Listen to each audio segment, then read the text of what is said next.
Hello, everyone, and welcome to Talk Nerdy. Today is Monday, July 30th, and I'm your host, Cara Santa Maria. I want to thank those of you who have made Talk Nerdy possible this week by signing up to be patrons of the show. If you're interested in supporting the show so that we can continue to produce Talk Nerdy week after week and make it 100% free to download, you've just got to visit patreon.com/talknerdy. Again, that's Patreon, patreon.com/talk nerdy. You can read all about the awards and the milestones and all the great ways to join the Patreon community. The top supporters this week include Rob Schreck, Timothy Glover, The Zombie Drummer, David J.E. Smith, Jeffrey Perez, Charles Payette, Jonathan Wright, The Honorable Husband, Jafe, Gabriel Felipe Jaramillo Gonzalez, Brian Holden, and Jeffrey Sewell. There are also a lot more patrons who support the show. I give a shout out at the top of the show for everybody who supports at the $25 or more per episode level. So I just want to thank you guys again so much for all of your incredible support. I had the honor of doing a really important interview, I think, this week, and one that I learned an awful lot from. So her name is Dr. Helen Pates Jamet. She's a medical entomologist, and she is the global head of research and market access for Vestergaard. Now, she focuses specifically on malaria prevention, research, and vector control product development. So she works for a company that makes mosquito nets, and she has done a lot of work looking into R&D of mosquito nets and seeing how effective they can be in preventing malaria. She's done a lot of work with the London School of Hygiene and Tropical Medicine, where she was supported by the Bill and Melinda Gates Foundation. She was also a consultant medical entomologist for the American Biophysics Corporation in Tanzania, where she worked at a research station evaluating mosquito traps. So she's done a lot of really important work. Her PhD is in infectious diseases, and she has a Master of Science in Medical Parasitology from the London School of Hygiene and Tropical Medicine. So much important content. So without further ado, let's dive right in. Here she is, Dr. Helen Pates Jamet. Well, Helen, thank you so much for joining me today. It's a pleasure. Thank you very much for the invite. So where are we connecting from right now? Because I sense a bit of an accent.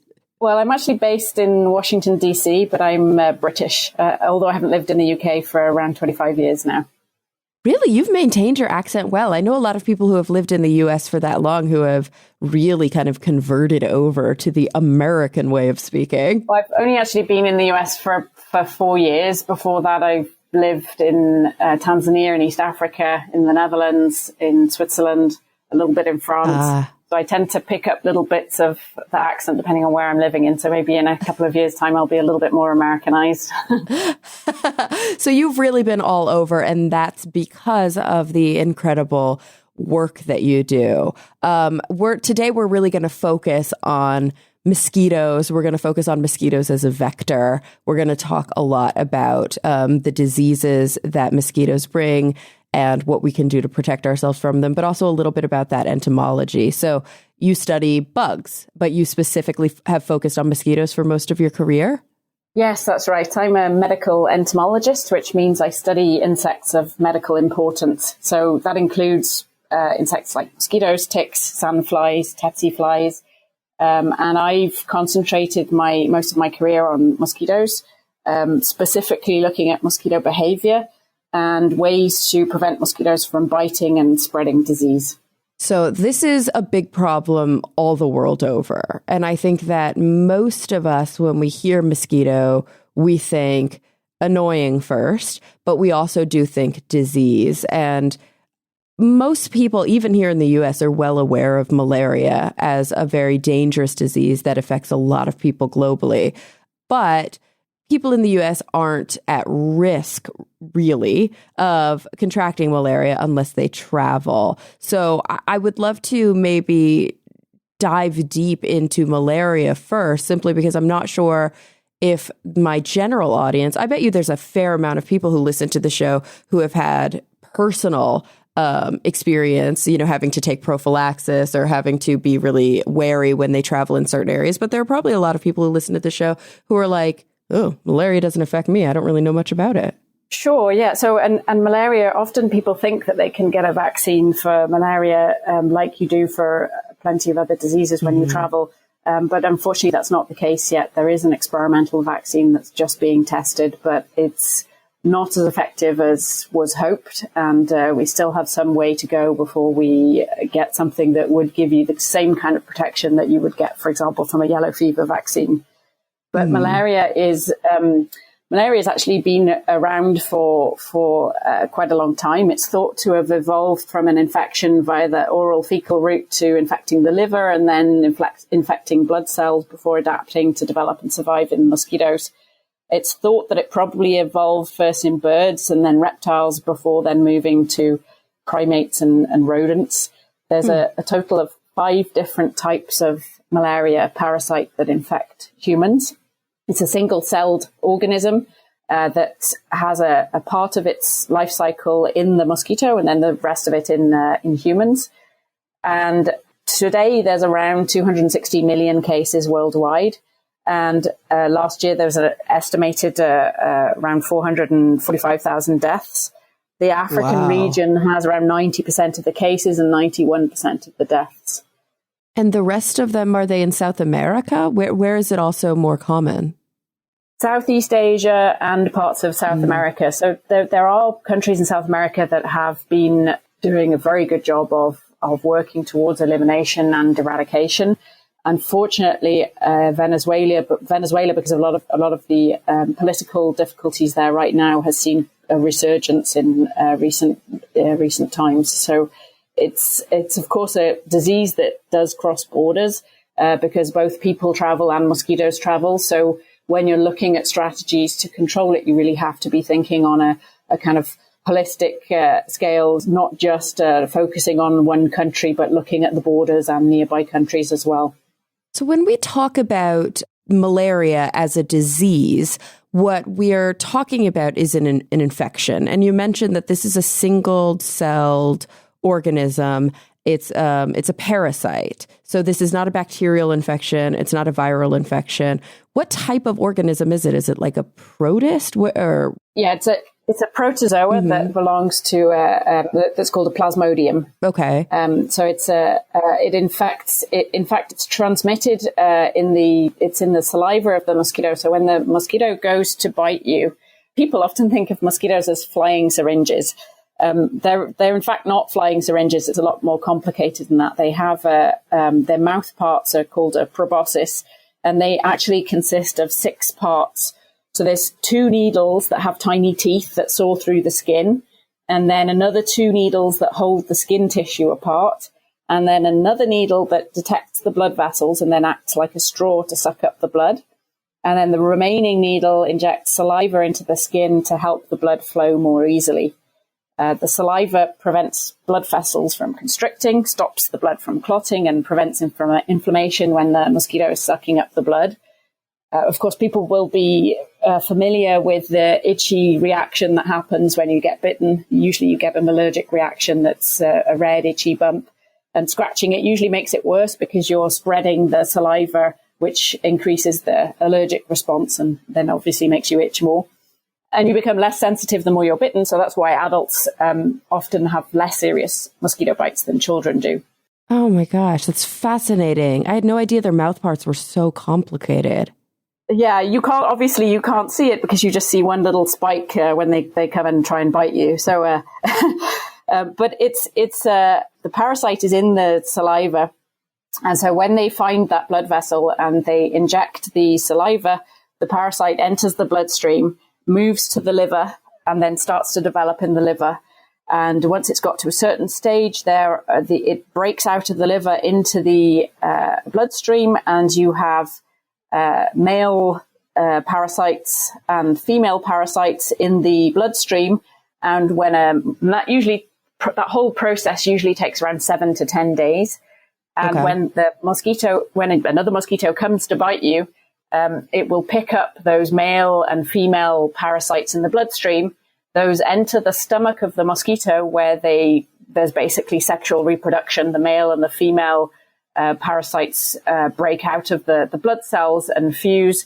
And then you have a development inside the stomach of the mosquito. It moves to the wall of the stomach of the mosquito, develops through the wall of the stomach, and then on the outside of the stomach, and eventually migrates up to the salivary gland so that the mosquito is then infective. And because it takes 7 to 10 days for the infection to develop, it means that basically you need to have a mosquito that is usually around 10 days old in order for it to carry malaria. So the older the mosquito is, the more likely it is to be infected. Interesting, because then it's got that whole life cycle that's already sort of taken place and it's ready to then infect another person or its first person. Exactly, yeah. And it's not, malaria is as I mentioned, it infects other species as well. You have, when I was doing my master's degree at the London School, there was some outreach from the London Zoo because they had a problem in their penguins that were kept being infected with malaria. So it's not just people that have problems with malaria. You mentioned birds as an early source, and of course, penguins are birds too. Is it a problem with other large mammals? Yeah, but usually you have species-specific malaria. So the malaria has developed so for example, a mouse malaria won't infect a human, but you do have some primate malarias. There's a one that's recently emerged over the last few years in the Malaysian Borneo Peninsula region called Plasmodium knowlesi. And this is a malaria parasite that was infecting monkeys and then jumped from monkeys to humans. And it's quite a nasty one because it looks like one of the more benign forms of malaria, but in fact it kills like one of the more lethal forms of malaria. So it's really important that you figure out exactly what type of malaria is infecting the patient in order to be able to treat it properly.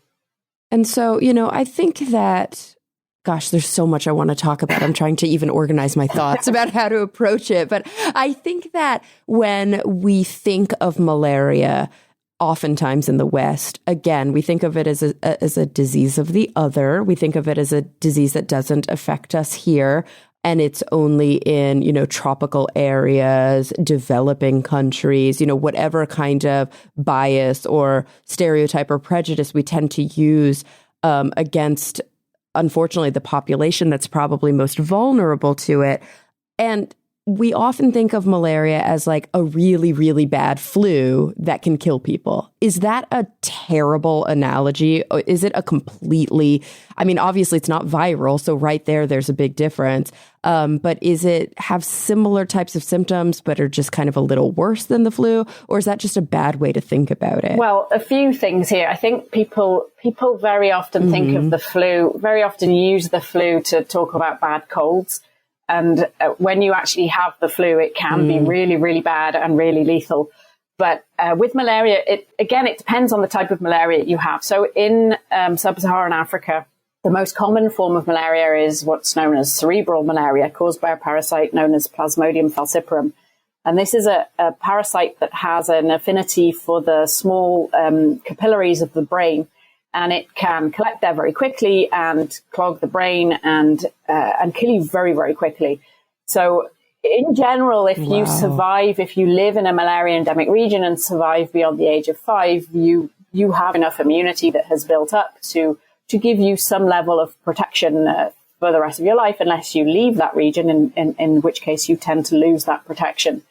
But I've known people who have lived there, people who so Europeans who've lived in Africa for many years and then got sick and literally 24 hours later were dead. I have a couple of people that I know that have, and other people who have been very, very close to it and luckily were able to get enough treatment fast enough. And that's really the problem, is being able to have the diagnosis and get treated with effective drugs fast enough, because it really does need to be treated quickly, particularly those more lethal forms.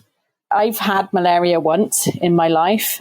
It happened at the same time. My husband and I, we were living in Tanzania at the time, and we both came down with it around the same time. He he came down with the symptoms a few hours before I did. We figured out that we were so obsessive about mosquito protection when we were living there. We didn't take any prophylaxis because we were obviously living there long term, but we used to spray our house with insecticide. We used to sleep under insecticide-treated nets that were regularly retreated. When we went outside at night, we'd wear skin repellent, light colours, long sleeves or pants if it wasn't too hot and uncomfortable. And the only time that we were exposed during that period was when we went to a neighbour's house. She had a fancy dress party, and we stayed out until 2:00 in the morning without repellent. Basically, it takes one bite. And from my experience, it was probably it's the only mosquito-borne disease I've had. I haven't had anything else like dengue or chikungunya, but you could feel every joint in your body. My head, I had a terrible, terrible headache. I had a fever. My husband had a very high fever and was sweating so much we had to put towels on the bed, and within about 10 minutes they were completely soaking. We had to keep replacing them. And you're vomiting, you have diarrhea, and you basically feel like you're dying. It's really, really awful disease. And some people have a lot of long-term consequences as well. You can have problems with various different organs in your body that can be affected. You can have long-term mental health issues. And very often those kinds of side effects aren't really talked about. But it's pretty bad, and definitely not anything I would wish anybody to have. I really take my hat off to volunteers in those studies that try to help with developing drugs and vaccines by getting infected experimentally. Wow. And so do you know what kind of malaria you two had? Yeah, we had the falciparum malaria. So that's the cerebral form. And basically once it's treated... Yeah, but basically once it's treated, it's out of your system. So once you've taken the drugs, it's then gone from your system. Another form of malaria, which also circulates throughout Africa and is very present in Southeast Asia, is a form called vivax malaria. And this type of malaria has certain stages that hide in the liver cells and then get released at certain periods of time. Which can cause relapses. So you can feel absolutely fine, and then suddenly you come down with the infection again. Oh my gosh! So it's the gift that keeps on giving. Exactly, yeah. And that type of malaria requires a different drug because you need a drug that will attack the parasite in the liver and kill those hidden stages in the liver, which requires something that currently the drugs we have are more toxic and need patients to take them for an extended period of time. And if you stop taking it, then it might not be fully effective. I see. So it's like get the infection in check first so that you feel better, and then also treat this kind of long-term, I don't know, this creeping infection that's still in your liver. Yeah. And one of the big problems is that there are many, many people out there that are asymptomatic. So this is obviously in malaria endemic regions of the world.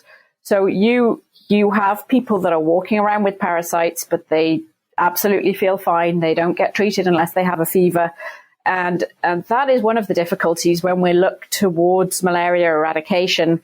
Trying to do that is a huge task because you have such a enormous pool of disease that you can't necessarily track down. So trying to find out exactly, because unless you can get rid of all of those parasites from that population, it's always going to keep coming back.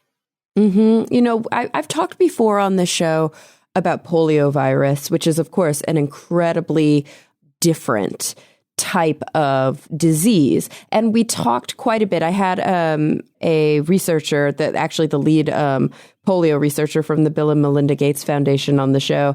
And we talked about the idea of eradication and why we can actually have a real conversation about polio eradication when we can't have a conversation about, I don't know, eradicating influenza or eradicating other diseases, or I'm sorry, other viruses, for example, that are zoonotic in nature, because polio can only kind of live in people. And we know that once we get rid of polio in people, there is no more polio. But when we use the word eradication with malaria, are we talking about the same thing? Like, is there really a future where there could be no more of those protists? It's an ambition that is better than trying to continually control it. Okay. The benefits of actually eradicating it are huge from a productivity perspective, from an economic perspective. Malaria has been estimated to cost Africa more than $12 billion every year in gross domestic product. And malaria-free countries have 5 times greater economic growth than those with malaria. It's been estimated that eradicating malaria could save around 11 million lives and $2 trillion in economic losses. And that's why there's a lot of investments from both the US companies and the US government to help both control and prevent malaria. We have successfully eradicated malaria from certain parts of the world in the past. The WHO began a worldwide malaria eradication program in 1955, and the last indigenous malaria cases in England and the US were in the 1950s, and in Holland, in the Netherlands in 1961. And the WHO declared Europe malaria-free in 1975, but then a year later declared the eradication program a failure. Why? So there were the failures. Well, first of all, there were very good reasons why there were factors that led to the decline of malaria in Europe and the US. A lot of them attributed to progress. Mm-hmm. Things like improved drainage and land reclamation, changes in crops, so that people were producing more fodder to keep animals throughout the year. Rural populations declining as machinery was introduced, improved housing, greater access to medical care, and then, of course, the use of DDT that was introduced after World War II.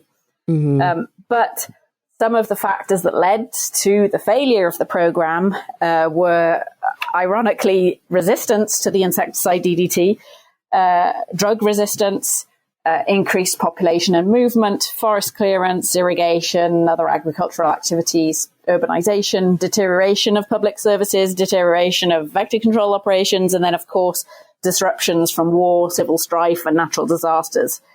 Now, if you think about it, there's quite a lot of those factors are still occurring today. We have a big problem of insecticide resistance today. We have drug resistance to the more recent and very effective malaria drugs in an area of Southeast Asia, and there's a big effort to try and contain that. You have, of course, continuous migration. You have a lot of agricultural activities. There's still in many parts of sub-Saharan Africa very poor health services. And you, of course, have a lot of civil strife and natural disasters in many places. And I think, we have to consider that climate change is a potential concern also. There may be areas of the world where you have the malaria mosquito, but there's no malaria yet. But there is a potential for those mosquitoes to become infected again if the conditions were right. And you can see already certain mosquito-borne diseases entering areas where they weren't before. So you have, for example, in Southern Europe, in France and Greece and Italy, you have a virus called chikungunya, which has been circulating there for the last few years. You have a new virus, a brand new virus that I read about recently that has been found in France called Usutu virus. Very often these diseases are named after the places that they were originally detected. Mm-hmm. So I think eradication is a noble goal. It requires a huge amount of effort and resources and planning. It's complicated by the fact that you have asymptomatic carriers, that you have mosquitoes that fly across borders. And it's something that is not going to take a short amount of time. If we ever achieve it, it will take many decades. Speaking of kind of the effects of climate change and the fact that they may be, or it may be really making this a battle a more difficult one. I have a friend, when we were in college together, she was very interested in microbiology and went on to graduate school. We still stay in touch, but we didn't go to graduate school together. We went to undergrad, and she studied microbiology and entomology, and she was very interested in mosquito-borne illness here in the U.S. And so she was specifically focused on West Nile at the time. And we've definitely noticed just within the last, 2 decades that not just the disease, like you had mentioned, the mosquitoes that might carry malaria might be in certain parts of the world, but the malaria itself hasn't gotten there yet, that the infectious aspect of malaria. But aren't we also seeing, so we're seeing West Nile that's getting more and more northerly in America. We used to only think of West Nile as a disease that affected southern Texas. And then it started to kind of grow and kind of Florida, but then it started to go up and up and up. And now we're seeing not just that West Nile is in more places or Zika's coming up into the US, but also that, I don't know if this is anecdotal, but I live in California now. I grew up in Texas, but now I live in Los Angeles. There were no mosquitoes here when I got here. That was my great joy of living in California. It was there's no bugs. And of course, now I'm getting bit by mosquitoes in Los Angeles. Yeah, and very, very often this is the tiger mosquito, this little black and white mosquito that bites during the day. It's called Aedes albopictus, and it's an invasive species that has spread throughout the world. It originated in Southeast Asia and was spread primarily through the trade of used tires. It lays its eggs in temporary water, and then the eggs are very drought resistant, drought tolerant, so they can basically sit there while there's no water, and then as soon as there's water that touches them, they'll hatch out, and then you get clouds of mosquitoes coming out. So it's one of the mosquitoes that's spread right through the US. It's also spreading in Europe, and even Aedes aegypti, actually, which is one of the mosquitoes that is another huge problem globally, because it's responsible for dengue, for chikungunya, for Zika, and there's approximately half of the world's population that's at risk of infection with dengue, for example. So just to give you a picture of how much of the world is actually exposed to, or at least at risk of infective bites from this mosquito. And that's as of right now, right? That's as of no big changes, but that could just continue to get worse. Yeah, and some of these viruses that mosquitoes carry are actually, so you have the mosquitoes that can bite you, and then the virus is transferred to your body and infects you, and then another mosquito bites you, picks up the virus, and that's how the infection spreads. But you also have some mosquitoes that are actually able to keep the virus circulating by passing it from the adults to the egg stages, which is also another way for the virus to survive when mosquitoes are hibernating over winter, so that the virus stays in the next generation of mosquitoes that emerge. So for example, West Nile virus can be transmitted like that. So can dengue, chikungunya. So it's another form that can make it very difficult to completely get rid of those diseases.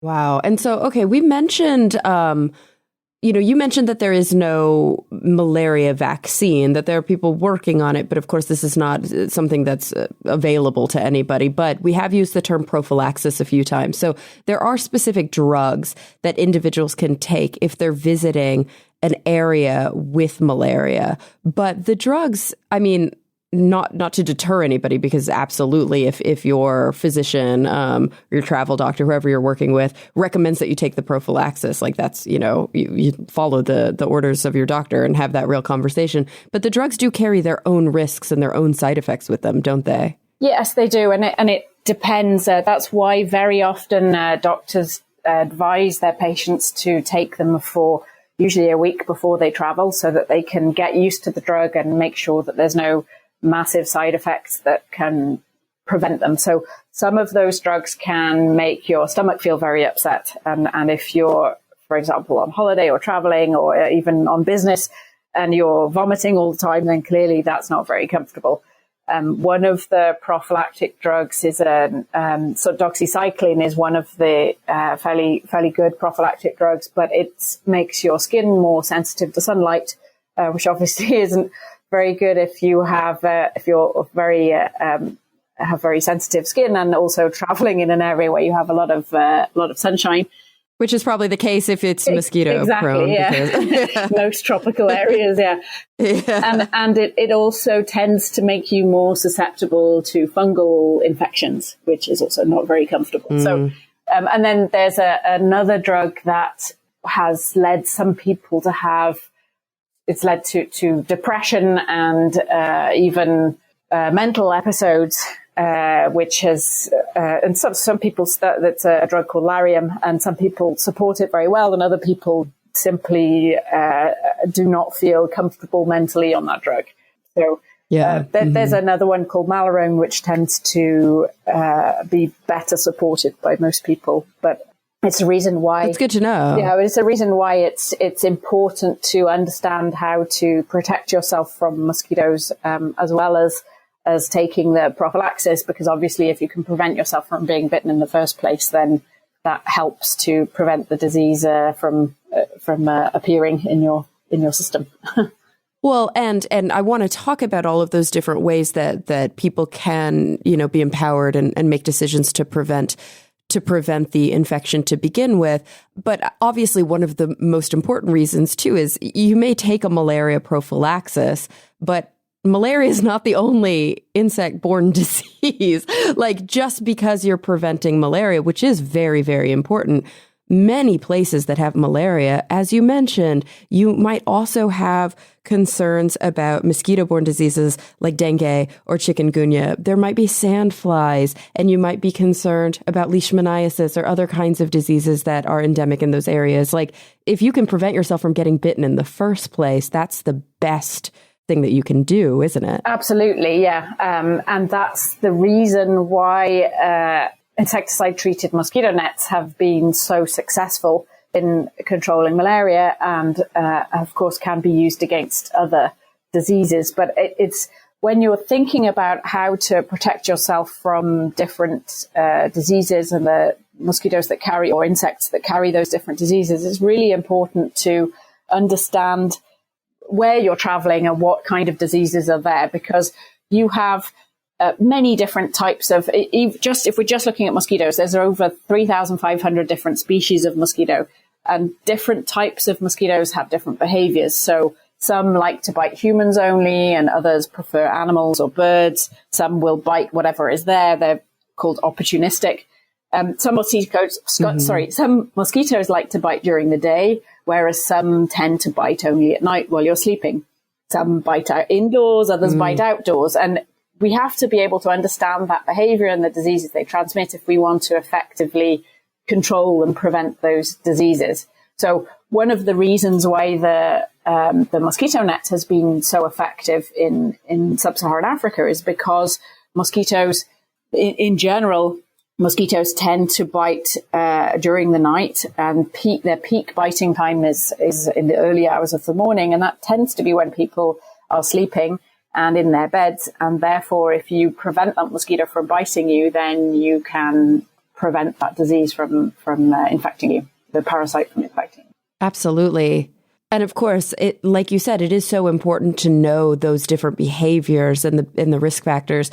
And I think that for people who live in these areas and always have lived, obviously there's a lot of folk wisdom that comes up that sometimes is legitimate and helpful, and sometimes is actually something, pseudoscience that you have to kind of fight against. But people generally start to develop an understanding of their surroundings because it's what they know. And so, when I was growing up in Texas in the South, where we have a horrible problem with mosquitoes, although we're not as concerned about the illness that comes from it and more just the horrific immune reaction. I remember when West Nile first became a conversation as I was growing up in Texas. But when I was a kid, just getting bit by mosquitoes meant you were going to be miserable. That's all that anybody was really concerned about. But you knew that mosquitoes in Texas, or at least the ones that were really pernicious, were crepuscular. You do not stay outside during dusk and dawn.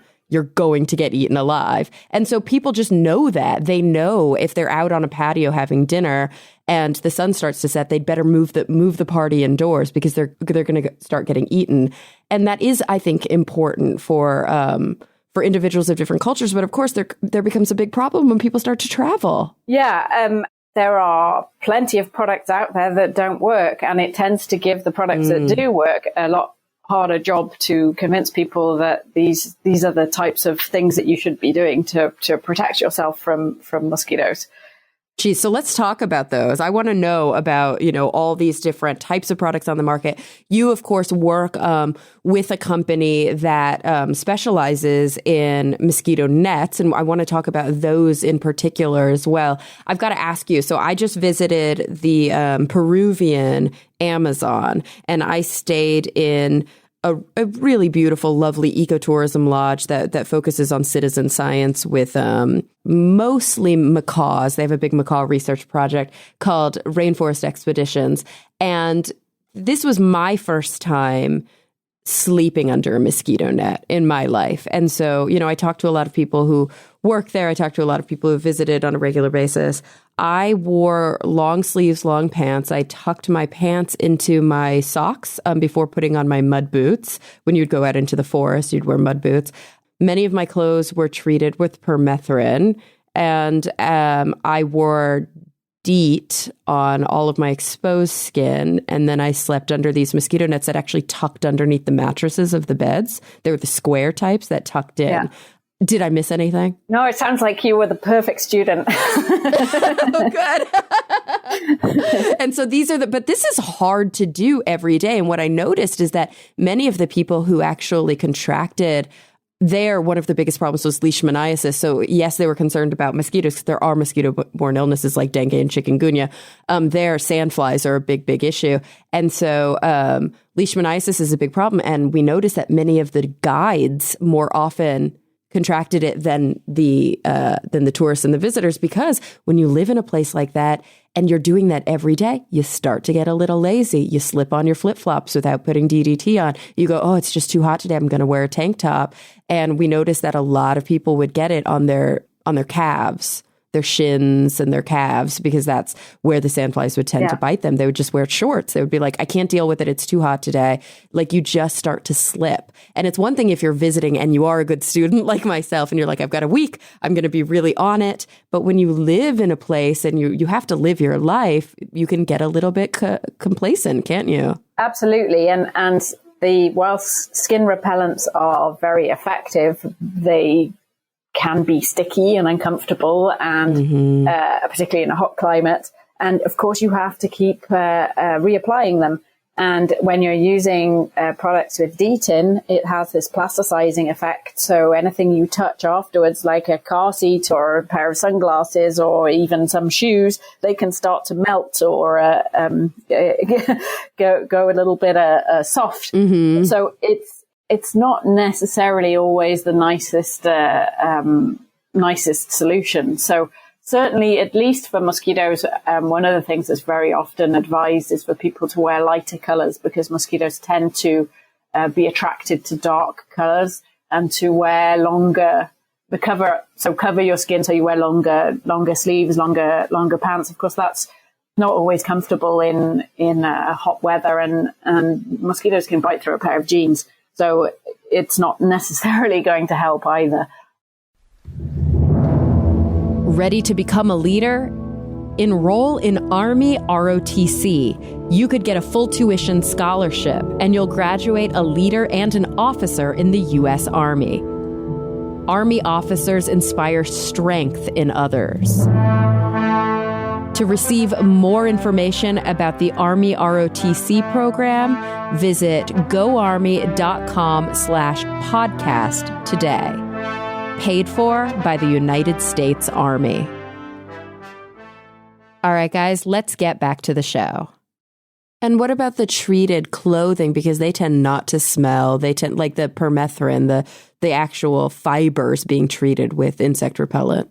So it depends where you're traveling. Okay. Permethrin is a chemical that belongs to a class of insecticides called pyrethroids, They have been around for many years and have been fairly effective. They've got a good safety profile, which means you're able to put them in close contact with the skin, which is why you're able to put them on clothing. But there are many mosquitoes in many parts of the world now that are resistant to permethrin, meaning that doesn't really affect them. They can land on it now. It doesn't chase them away like it used to. And there's been a big effort, particularly by the DoD in the US, to try to find replacements. And one of the difficulties is trying to find something that is safe enough to use in such close proximity with the human skin, and that is as effective, has such quick action as a pyrethroid like permethrin. Interesting. Because, a lot of people see that, I think, as a bit of a shortcut. The clothes are pre-treated, or you can treat them yourself. It takes a while, but yeah. So, and some of it depends on what technology is being used. And I haven't tested any of these myself, but permethrin is more photostable than the pyrethroids come from chrysanthemums originally. They're a synthetic version of pyrethrum, which is a natural insecticide that comes from chrysanthemums. And the pyrethrum is very photosensitive. So the synthetic versions were developed to be more photostable, but they still break down, decompose fairly quickly in sunlight. And awesome. Yeah. So basically the long-term efficacy of products like treated clothing really is determined by how wash resistant the formulation is. So does the insecticide withstand multiple washes in a washing machine? And how stable is it when you're wearing your t-shirt or pair of pants or whatever it is outside in the bright sunshine for long periods of time? And in addition to that, the combined effect of sunlight and washing tends to be much worse than just one or the other. Yeah. And of course, depending on where you are, that can be a big issue. When you're in the rainforest, luckily, I was only really in bright sunlight when I was traveling on the river itself in boats. But when you're in the rainforest, you've got that nice canopy cover. So you're actually not in bright sunlight very often. But of course, if you're in or a forest in sub-Saharan Africa, for example, but if you're on an open plain or you're in an area where, you're going to be outside working, enjoying the sunlight, that can be a really big problem. But it's one, tool in the toolkit. And of course, there are other tools, aren't there? Yes, yeah, absolutely. And there's some simple things. Of course, it's always more challenging if you're traveling. But some of the other things that you can do include, if it's mosquitoes that bite indoors, just simply using a fan or air conditioning can help. Removing standing water from areas where you're living, emptying or covering storage containers on a regular basis, that can help to get rid of the sites where mosquitoes breed. Can we talk about that for a second? Yeah, because sure. I think that's one of those things that's like, I think people kind of know it. It's become folk wisdom. Oh, mosquitoes like standing water, or mosquitoes breed in standing water, or mosquitoes breed in swamps. But I think that there's a lot of misunderstanding about, the difference between male and female mosquitoes, who bites, who doesn't, why is the water a risk factor for mosquitoes gathering? So maybe we can, you have so much expertise. Every question I ask you, you're like, pew, pew, pew. I know the answer, which makes me so happy. You're like, I've got stats. I've got data. So why is it that standing water is attractive? Is it where they drink? Do they lay their eggs in it? Like, what's going on with this? So first of all, it's only the female mosquito that feeds on blood. The male mosquitoes feed on sugar sources, nectar and other sugar sources that they find in nature. The females feed on blood because they need the protein in the blood to mature their eggs. And that's with the exception of one species of mosquito called Toxorhynchites, or also known as the elephant mosquito. Okay. This is a large mosquito that can grow to about 1.5 inches in length. The larvae of this mosquito actually eat other mosquito larvae. And luckily, that type of mosquito doesn't feed on blood. They only feed on sugary substances from plants and flowers, because you can imagine an 1.5 inch size mosquito feeding on you would be pretty scary. Oh, gosh. But anyway, mosquitoes have different parts of their life cycle. You have the adults, which are the flying insects with wings, and the females lay their eggs in water, on water, or near some kind of humid substance. Those eggs then hatch out, and you have 4 larval stages. So you have a tiny, tiny larva that comes out of the egg, and then they molt, and they have a slightly larger larva. So you go through 4 larval molts, and then you have a pupa, which is a stage that doesn't feed, but it's very active, moves around very quickly. And then the adult emerges out of that pupa. And the adult is the first time it can fly? Exactly, yeah. So as it's emerging from the pupa, it kind of pushes out, and its wings pop out, and then it moves around and flies around. And usually they will go and find some sugar to kind of boost their energy reserves, and then the female will then go on a search to look for blood so that she can start laying eggs. The type of water that is used for laying eggs really depends on the type of mosquito. So, for example, the type of mosquito that transmits malaria, the Anopheles mosquitoes, actually like to breed in clean water, and they can breed in. It's usually clean, sunlit, temporary water. So this is one of the challenges with trying to find where all of the mosquitoes breed in Africa, for example, because you can have many, many mosquitoes breeding in a puddle or a hoof print or a ditch on the side of the road. And imagine trying to find all of those puddles and treat those is a never-ending task.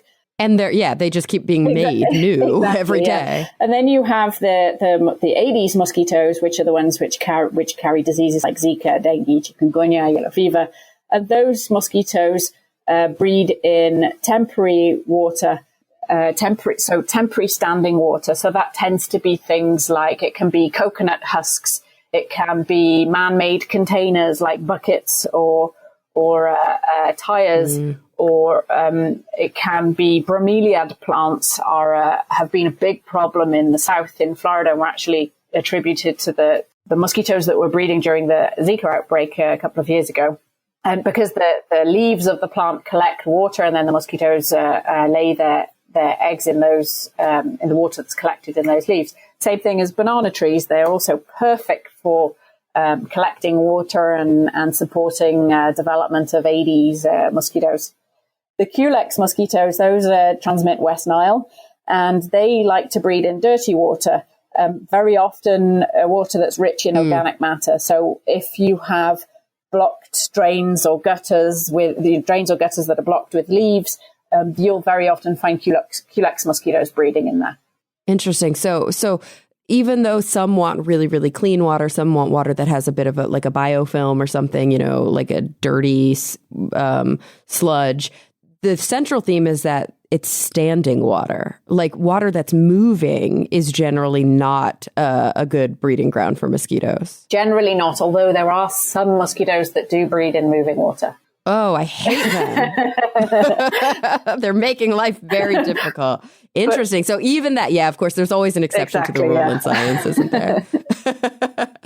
And so this is obviously, it's about going out. It's about making sure that at least within your surroundings, you make sure that the bird bath is not stagnant, or that maybe you don't have a bird bath, or that you empty all the buckets, you turn them upside down, any place where water could collect, you make sure it doesn't, because you don't want these clouds of mosquitoes breeding within close proximity to you. But of course, like you said, that is it's one thing to be empowered to do it within your own house or within your own, immediate surroundings. It's another thing to talk about doing it through an entire city or village or town. It's sort of a proposition that's a little bit endless. So we got to get rid of the water. Like you said, we've got to make sure that we're using mosquito repellents, although they have their failures because of resistance. What else did we mention so far? So that there are insecticide sprays that are used, and in the US, of course, you have a lot of space spraying that's done, and you would have seen a lot of that during the Zika outbreak in 2016, 2017, where you have trucks and these big mounted sprays. The problem with that is that very often, well, for a start, they tend to also kill whatever beneficial insects might be flying around at the time. So if you have butterflies or bees, they will also kill those. But they also will only work basically while the mosquitoes are flying around. So you have to be spraying at the right time. If you're, for example, if you have a lot of mosquitoes that tend to be out and active in the afternoon and you spray in the morning, then you're only probably going to get a very small proportion of those mosquitoes. And some people have, and some hotels and other premises have these kind of dispenser systems where they sprays or diffusers that release a small amount of insecticide on a regular basis. But those kill mosquitoes when the mosquitoes are out and active and happen to fly into the spray.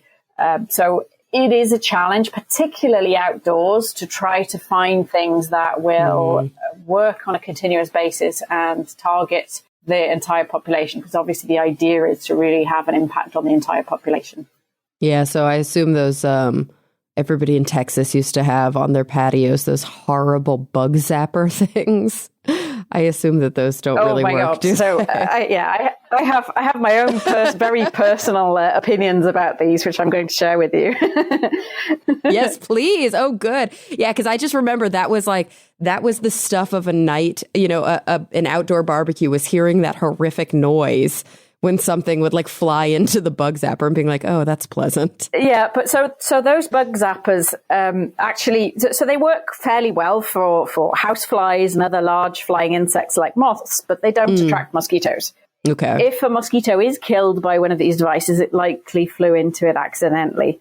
I once did a job for a consumer magazine that wanted to test a whole range of different mosquito control devices, mosquito repellents.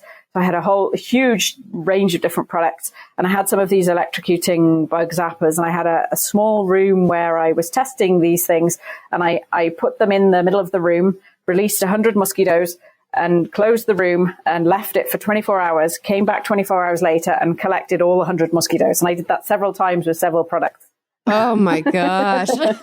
Wow.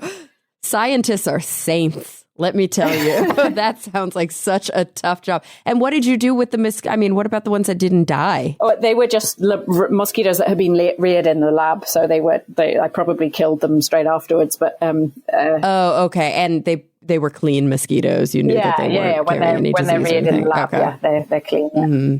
So, but there's other things that people believe work, which really don't work at all. And you may have heard of some of them. So one of them is eating garlic. People sometimes, you may have heard this or not, I don't know. But oh yeah, eating garlic doesn't work. It won't repel mosquitoes. It might repel your friends or neighbors if you've eaten enough of it or squeeze it on your skin, but it definitely won't help with the mosquitoes. But then you'll just have garlic flavored mosquitoes later. Yeah. We also, all over like restaurants in the South, there are plastic bags full of water hanging in trees. Have you heard of this? No, I haven't. This sounds I think dangerous. It's another weird folk. No, they're just little Ziplocs, like little Ziploc bags that they fill with water, and they tie them to the trees, and that's some sort of weird folk mosquito repellent also. Oh, I haven't heard of that. I'm going to have to investigate. Anything to add? To the pseudoscience bucket. So yeah, that's another one. What else you got? What else do people think works? Vitamin B. I have a medical doctor friend of mine who was going to Costa Rica, and she asked one of the other doctors at her hospital where she works, and that doctor told her, oh yeah, you need to take vitamin B. But that doesn't alter your attraction to mosquitoes. It doesn't work either. One of the other things that really annoy me are these handheld clip-on buzzers. That I don't know if you've seen these. You have little things that clip on to put to push chairs or you just clip it onto your clothes.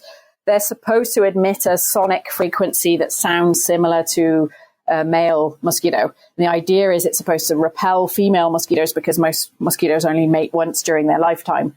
They don't work, and I don't like them because they give a false sense of security. So I think that it's so important because mosquitoes are such a public health. They're a nuisance, but they're also a public health menace that you really need to be investing in products that actually work. Yeah. I mean, I've seen also these they're like rubber bracelets. Yes. And I've never really understood. And they come in a multi-pack. I don't know if they're supposed to be like citronella scented or something, but like how could a bracelet possibly protect your face or your ankles or, you know, anything that's not directly underneath the bracelet? I'm so confused by you're absolutely right. So citronella is not a particularly effective repellent anyway. Most candles and things, the smell makes people think that they're working, but actually they don't work that well. Some of these repellent wrist or ankle bands can provide some limited local protection when the band is worn, but they're generally inefficient and provide inadequate protection. And, you know, unless you're going to have bands all the way up your legs and all the way up your arms and around your neck, it basically is not worth wearing them. It's much better to put skin repellent on, put it that way. Absolutely. I remember when I have a travel doctor near Los Angeles and Pasadena, and they're so great. You know, they're just one of those travel clinics that only does testing and vaccinations. And I remember I had previously, when I had traveled to North Africa, gotten, you know, a whole bunch of vaccinations, and I was due for maybe my final hepatitis round or something like that. And we were just, you know, chatting, and she was saying, where are you headed next? And, I'm going to go to the Peruvian, I'm going to go to China first, and then I'm going to go to the Peruvian Amazon and blah, blah, blah. And she was like, and what are you going to do while you're in the Amazon? And I was like, use insect repellent. And she was like, and what kind? And I was like, the real stuff. And she was like, yes, you're going to avoid the ones that say natural and drug free. She was like, you're going to get the ones with the real chemicals. And I was like, I like you. Because I do think a lot of times people are just, you know, it's a very Los Angeles way. And I don't want to limit it to Los Angeles. It's just what I see a lot in Los Angeles is there's a very kind of naturalistic fallacy or whatever it's called, the appeal to nature fallacy, which is just that like if something is natural, it's not unhealthy. And if something has quote unquote chemicals in it, it's not good for you. So you see this avoidance of wanting to use quote unquote heavy chemicals. And I get it. DEET is gross. Like we talked about before, it's sticky and it like melts plastic and you have to, you know, not get it in your eyes and stuff. But like, yes, something that's like, it's lemon scented and that's why it's going to repel the mosquitoes. Like, yeah, I think it's there's a lot of misunderstanding, this belief that natural products are going to be inherently better. For a start, it's all about dose. You can drown by drinking too much water, for example. But water is safe for you to drink. But everything is or should be always related to the dose that you take in. And because something is natural doesn't make it safe. There are plenty of natural products that come from plants and other things that are completely toxic. So it's all depending on exactly what you're looking at and the use of it as well. And it's particularly when we're looking at things like mosquito nets, for example, the debate or the use of putting insecticides on mosquito nets was shown in the 80s and 90s that it led to combining insecticide with a net, led to massive reductions in mosquitoes that bit humans and a much better degree of disease control than if you were using an untreated net. And so that way, I guess only because some mosquitoes can probably still get through or, you know, find little cracks in it, but they're going to be less likely to even fly anywhere near it if it's treated. Well, actually, no. What happens is the insecticide on a net provides an extra layer of protection. So in addition to the physical barrier of the net, you also have this chemical barrier. And what happens is the mosquito, when it lands on the net, it searches to try and find a way in, try and find a hole. And as it's searching, it picks up the insecticide and then dies. And even if a net has a hole in it, and obviously as people use nets and nets get holes in, the more they're used, the person sleeping or people sleeping under that net are still protected. The other benefit of insecticide-treated nets is what's called the community effect or the mass effect. And that's basically an effect that happens when you have widespread use of an insecticide-treated net on a mosquito population that leads to the majority of mosquitoes in that population becoming younger and therefore less of them are infected. And that means that even people who are not using a net in that area are still protected because of this so-called mass effect. Neat. So it's like herd immunity with vaccines. You kind of, yeah, exactly. And that's why that's so cool. In the 90s, there was a massive debate about whether or not insecticide treated nets should be given out for free, just like vaccines are, or whether people should buy them. Eventually, they were given out for free. I mean, it's not somebody has to pay for them. A lot of the mosquito nets today are bought by the Global Fund and US aid, money that comes from US aid.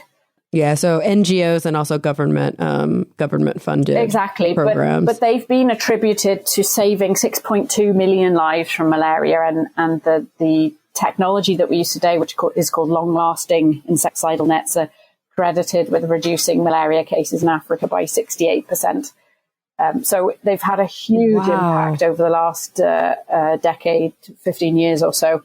And it's because of the technology so the long-lasting nets are a technology that was developed to get around the problem that you have with just putting an insecticide on a net. So people who sleep under insecticide-treated nets, obviously they're going to wash the net just like they wash their bed linen. And the problem is that every time you wash your net, the insecticide comes out and then you lose your protection. And so in order to get around that problem, the so-called long-lasting net was invented. And it's basically a factory-treated net that retains its insecticidal efficacy for the 3-year lifetime of the net. So you can wash it, and after you wash it, the insecticide comes back up to the surface of the fibers and continues to kill mosquitoes. And that enabled bed nets to be scaled up massively across the malaria endemic regions of the world, and then to have that impact that we've seen over the last few years.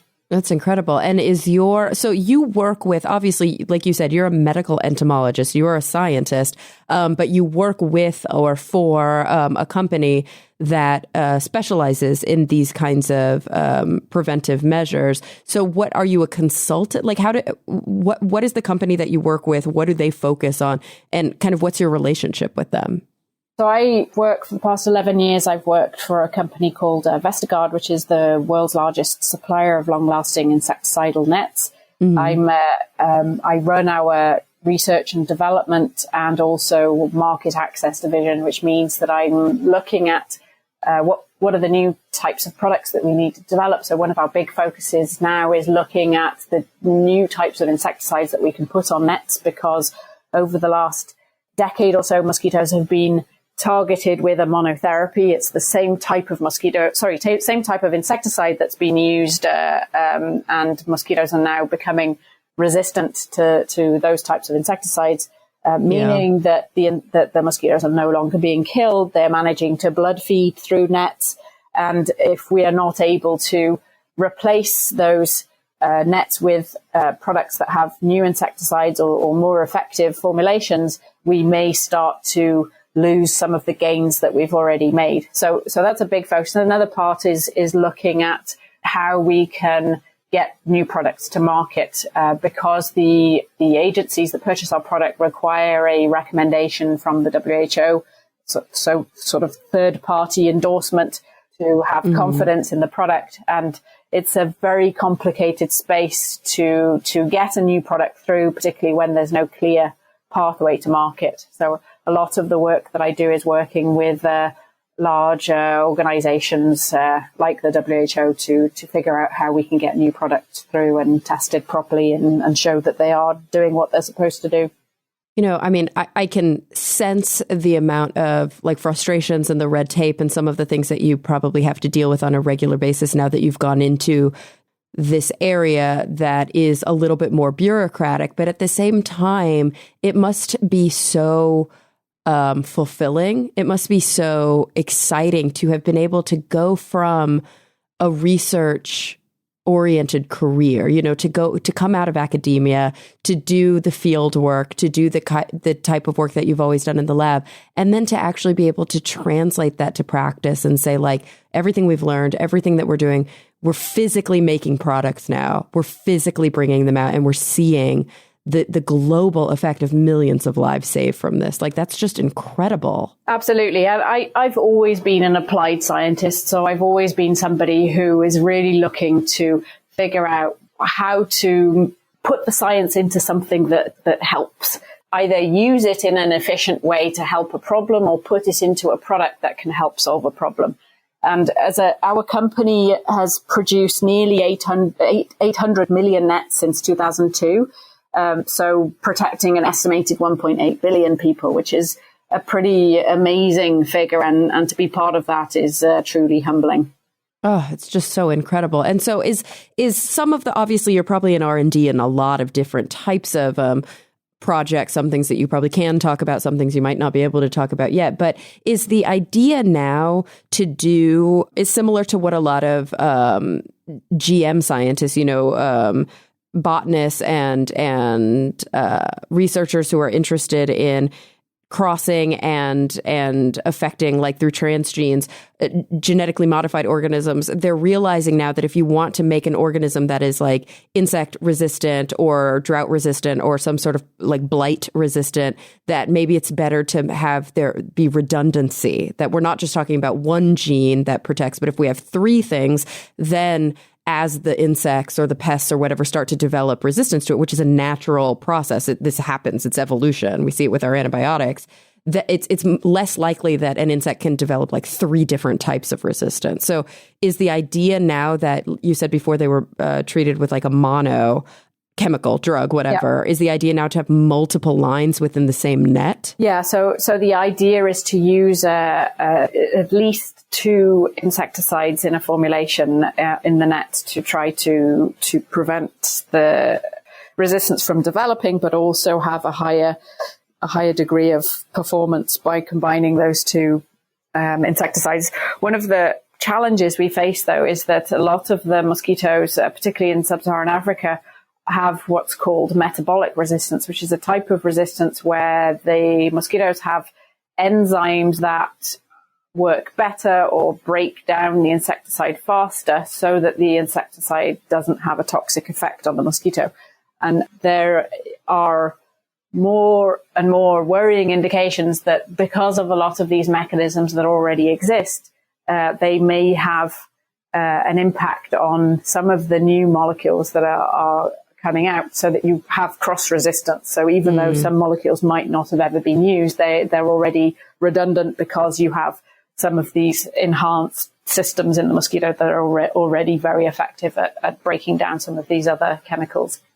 So you've got those barriers in some aspects even before you start. Exactly. But it does seem like you guys are just, producing so many interesting products that you're really, just affecting change at a massive scale. Obviously, scaling must be a big issue, a big concern for anybody who does this kind of work. And now you've of course started to branch out. We were chatting a little before we started recording that you even have a new product that might be coming to an American market, which seems like, what? Why?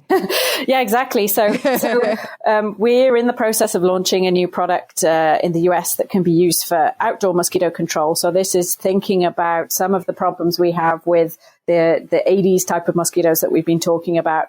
That bite during the afternoon, that ruin your backyard barbecue and make it uncomfortable when you're playing tennis or going to your swimming pool.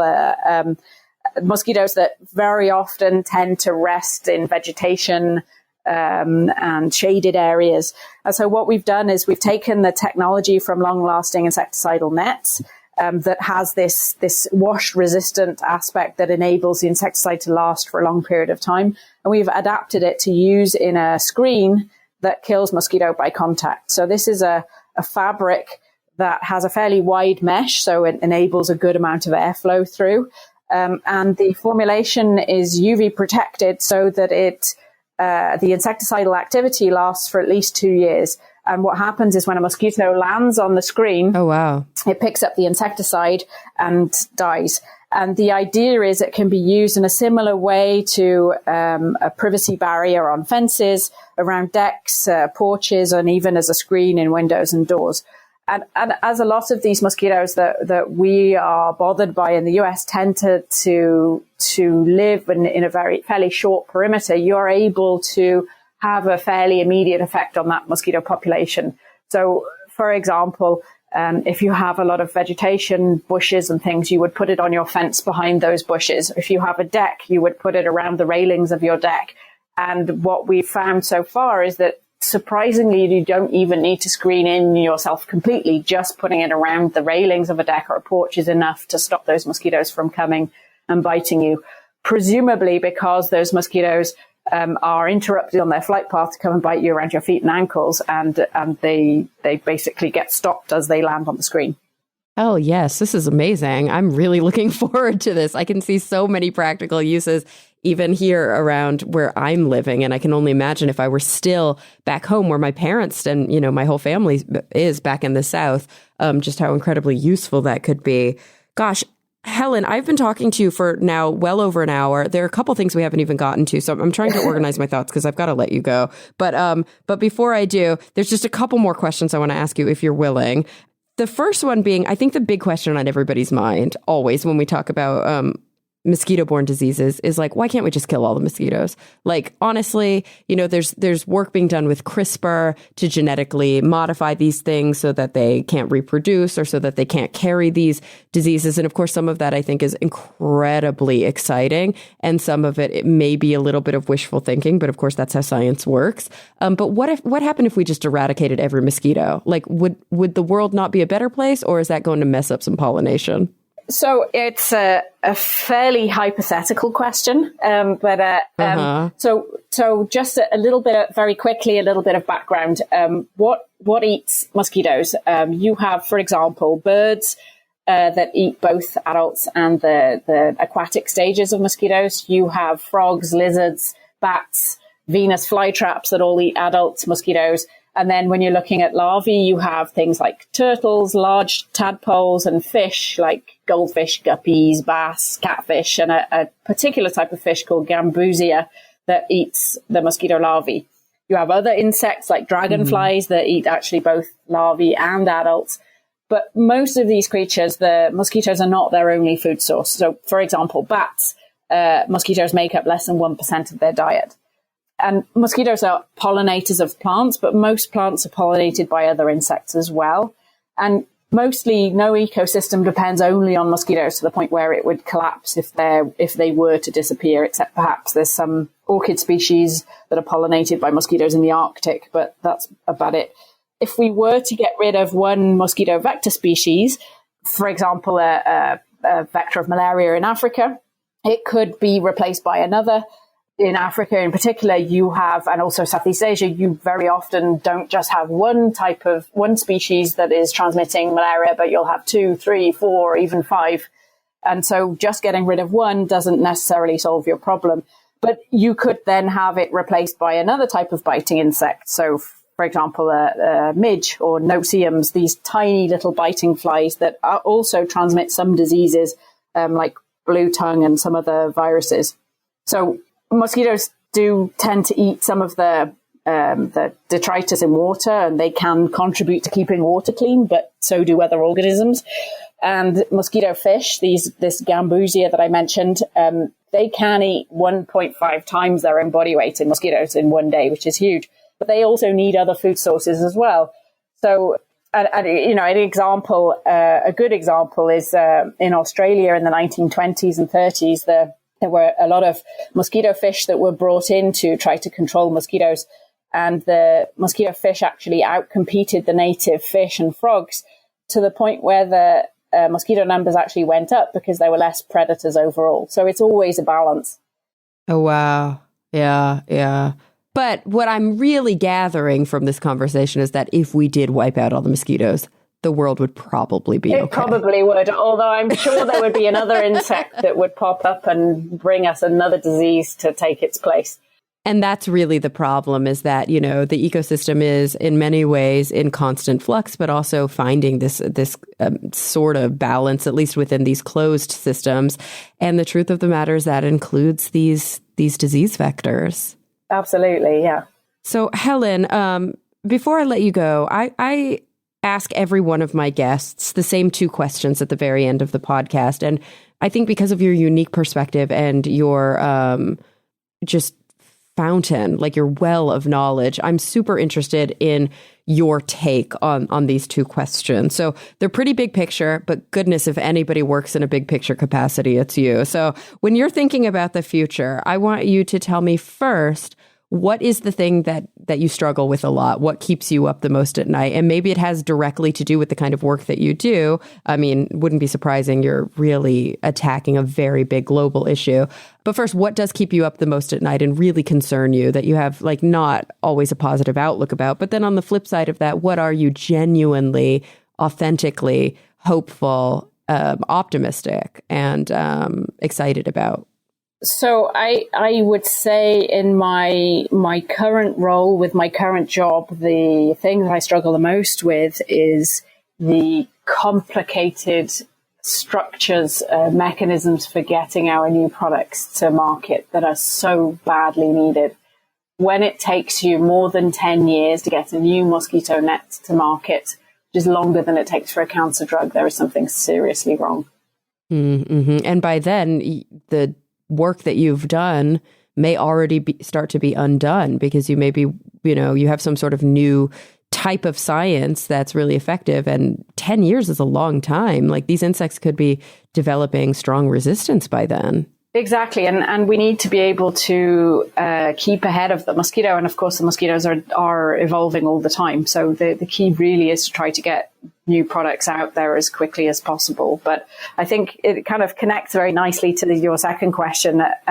There's a huge amount of fantastic innovation out there and a lot of very interesting new ideas, whether it's from some of the new genetically modified mosquitoes for controlling the Aedes to try to get rid of some of those populations, to our new product for using in outdoor mosquito control, to some of the new kinds of formulations that we're looking at that will enable us to produce new products at a very competitive price and enable us to scale up much faster. There's a lot of things out there and a lot of really interesting science that hopefully will be able to save a lot of lives in the very near future. Absolutely. Gosh, what fulfilling work that you do. And I mean, I think just as a general thank you from the world, I want to at least tell you how appreciative and grateful I am for the incredible effect, the incredible change that you're affecting across the globe. Helen, how can people learn more about, the company that you work with, the products that you guys have, and actually the research that you're actively doing? So our company name is Vestergaard, Vestergaard, Vestergaard.com. And our new product is Permanet. And you can find more about our product and contact us at www.permanetscreen.com. Excellent. Well, thank you so much for joining me today. It really was absolutely enlightening. And I have to admit, it's not always, I think, the happiest of subjects, but I had a lot of fun on this chat. I did too. Thank you very much. Of course. And for everybody listening, thank you for coming back week after week. I'm really looking forward to the next time we all get together to talk nerdy.